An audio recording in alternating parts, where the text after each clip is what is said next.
আপনি আমি দুইজনই রাজনীতির অংশ। আপনি হয়তো ইনডাইরেক্টলি ইনভলভ, আপনি হয়তো সক্রিয়ভাবে রাজনীতিতে ভূমিকা রাখেন না, কিংবা আপনি আমরা অনেকে বলি না খেলার সময় বুদ্ধাত, হ্যাঁ আপনি হয়তো সেই ভূমিকাটা পালন করছেন, তাও আমি বলবো না, কারণ সাংবাদিক হিসেবে রাজনীতির যে ক্ষেত্রটা, এটা কিন্তু আপনাদের সাংবাদিকদেরকে ছাড়া হচ্ছে অচল।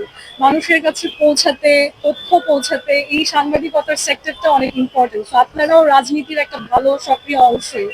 আমি সেই জায়গায় কনসিয়াসলি এখন ইনভলভ হচ্ছি, যে নির্বাচন, দলীয় রাজনীতি বা দেশের যারা হচ্ছে প্রশাসনিক ব্যবস্থাগুলোকে সংস্কার করবে, সেই দলে আমি সরাসরি কনসিয়াসলি ইনভলভ হচ্ছি। কিন্তু আমার রাজনীতিতে আসারও কোনো সুযোগ নেই, বের হওয়ারও কোনো সুযোগ নেই। আমাদের ফ্যামিলি, অফিস, আমাদের জীবন, প্রত্যেকটা জায়গাতেই রাজনীতি তার ভূমিকা রাখে। সো আমার যেই ব্যাপারটা এখন হচ্ছে সেটা হচ্ছে রাজনৈতিক সচেতনতার জায়গায় বা রাজনৈতিক সক্রিয়তার জায়গায় আমি কতটুকু ইনভলভ, এটা হয়তো এখন মানুষের সামনে বেশি প্রকাশ হচ্ছে।